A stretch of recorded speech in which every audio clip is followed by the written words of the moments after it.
This is Reframe, the podcast from the College of Education, Health, and Society on the campus of Miami University in Oxford, Ohio.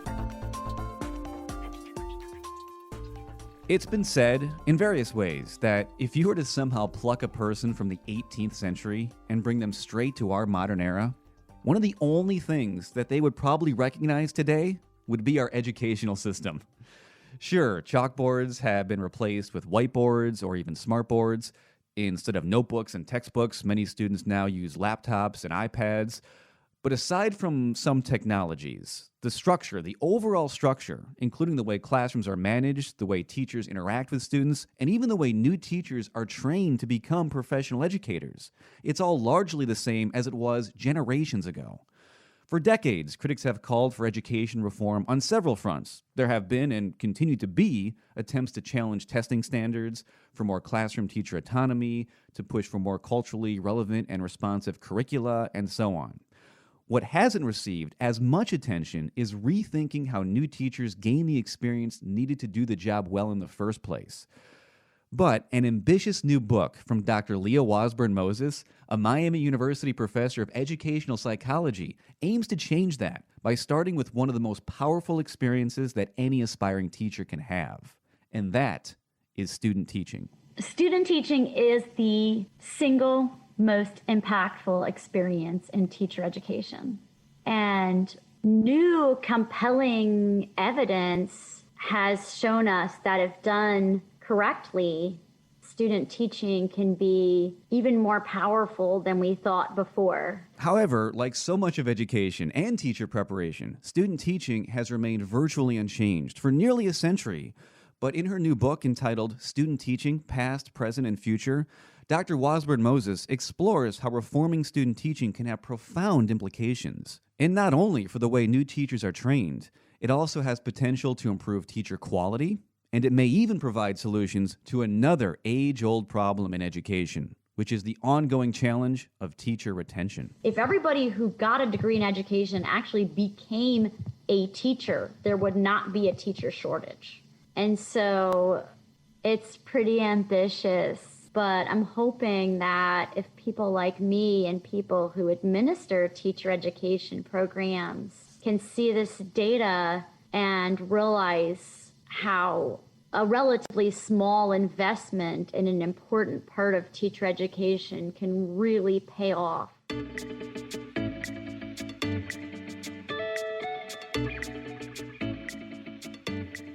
Today, student teaching is an important part of becoming a teacher, and it's required for college and university-based teacher preparation programs. Student teachers are typically college students who work with a professional teacher mentor to help develop lesson plans, assign homework, grade tests, and to learn about organizing a classroom.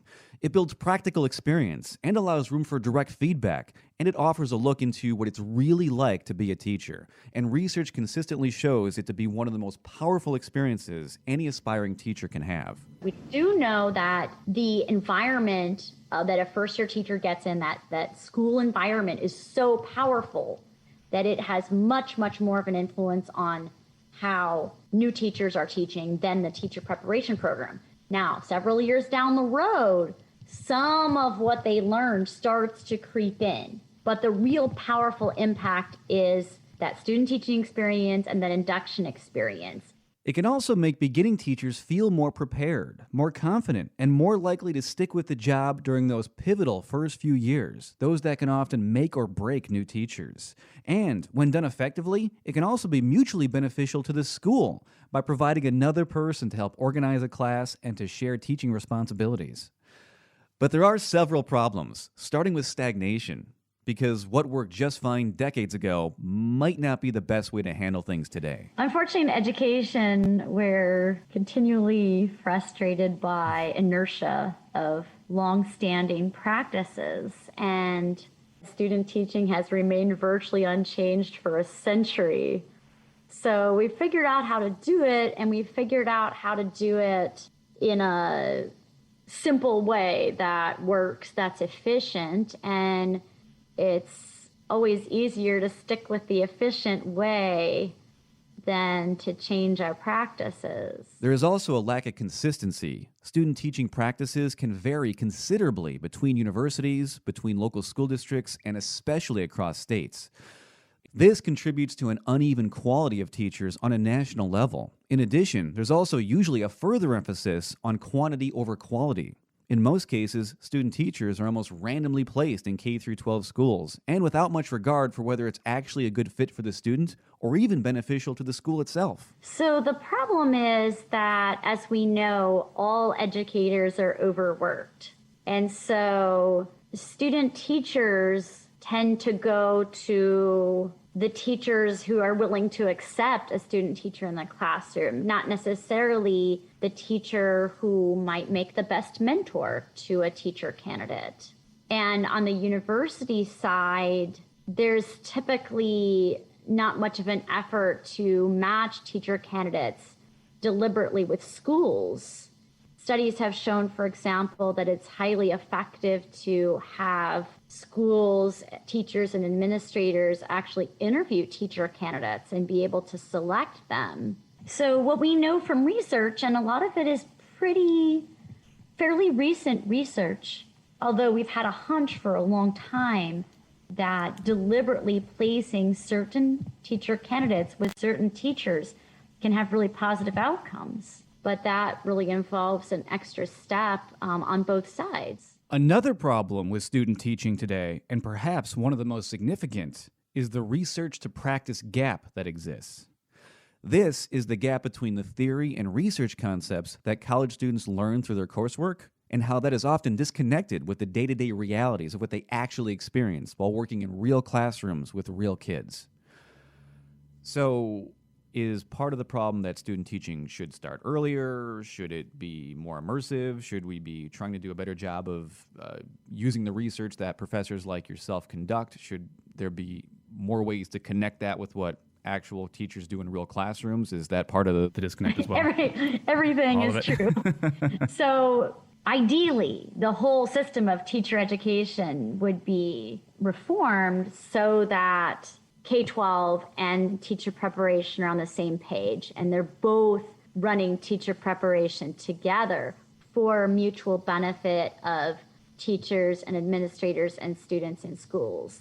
The ideal is that teacher candidates are helping meet school goals while they're going through the program, and that instructors like me are heavily involved in the schools. And unfortunately, the way that our jobs and reward structures are made doesn't make it easy to bridge that gap between what's in the university, what's going on in the university, and what's going on in the schools.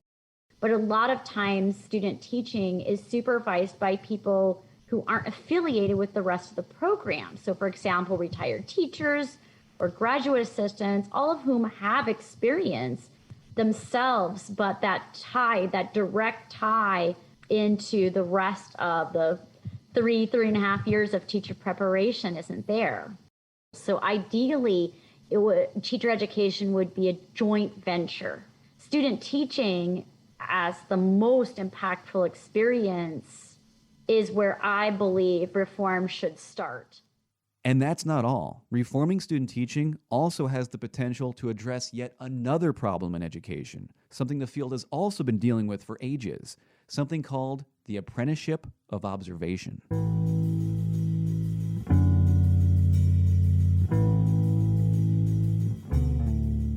Imagine, if you will, what it must be like to be a teacher.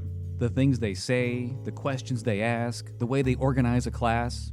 Most of us probably think we have a pretty good idea. And that's because we've all had teachers, we've all sat in many classrooms through years and years of schooling, observing what teachers do and how they do it. This is the apprenticeship of observation, and it can create a false sense of understanding of what being a successful teacher actually entails. And this actually contributes to stagnation in the field because, by and large, without enormous effort, unfortunately, teacher candidates will come out and they will teach like they've been taught, regardless of how hard we work in teacher education to show them different ways. However, if our field experiences and our student teaching and their their experiences in our faculty classrooms all show them a different way for teaching and learning, and have this very strong sense of connection between theory and research and connection with school partners. That's what makes the difference in teacher education. All the behind-the-scenes work that teachers do, all the split-second decisions they make, all the reasons behind those decisions, and more. This is all also part of what comes out of student teaching. And it's why, if done more effectively, student teaching has so much potential to improve the system. So where do we go from here? How can universities and local schools come together to make change happen? In her new book, Dr. Wasburn Moses presents a guide by offering several core principles, 4 of them in all, which can each be used to not only reform student teaching, but also, more broadly, the larger field of teacher education as well. So I tried to present a step-by-step way of, if you could only do one thing, like if you can only do one thing, get in there and do that targeted matchmaking between the teacher candidate and the mentor teacher. So deliberately choose those mentor or cooperating teachers and have them interview the teacher candidates and put the teacher candidates, talk to them about the districts that they're interested in. A lot of times what we try to do is we want to give students, and we should give our teacher candidates, a variety of experiences like urban, rural, suburban settings, working with all different kinds of students. But truthfully, what works is to really look at where do they want to go and why. And alongside more thoughtful and targeted matchmaking, she also says universities and local K-12 school districts should identify a common philosophy. What, for example, does each side believe teaching and learning should look like? What can K-12 partners and universities agree on? And where can they meet in the middle? Next, she also argues for more clarity between the specific roles of a mentor teacher, the student teacher, and the university supervisor. So that's the traditional triad, and a lot of times those roles are not specifically identified so as to align with research in terms of how to support student teachers. So what's focused on in student teaching might be completely different from what they learned about teaching in the rest of their program. Or it might be focused on whatever the cooperating teacher's philosophy is. So those roles vary a lot, and tightening those up and aligning them with what we know works in supervision of student teaching would be really impactful. Finally, the last principle involves mutual professional development. Instead of, for example, having teachers attend a one-time seminar that may or may not have anything to do with what they're actually doing in the classroom, Dr. Wasburn Moses envisions a new system where professional teachers, school administrators, and college professors all work together and use research to understand what works and how to actually apply it. These principles, when used together, can help create a powerful foundation upon which teaching and learning can start to move forward. It's one of those things where everybody knows what's important to do, but the systems that we've set in place don't necessarily reward getting that done. We're all in this to make better teachers and to make better schools, but a lot of people don't realize the elements that are necessary to make reform happen. And a lot of school personnel don't realize how we can work together to meet schools' needs. It's easy to see the whole enterprise of student teaching and field placement from schools' perspective as a burden, because it involves all this matching and figuring out who wants to do it. And it comes every semester, and it's easy to see that as a burden instead of an asset that, if used correctly, could really benefit schools now and in the future.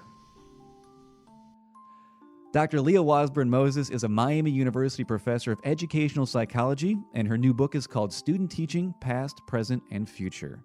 This is the Reframe podcast. If you've enjoyed this episode, please share it with friends, with colleagues, and with students. There are many more episodes available right now wherever podcasts are found.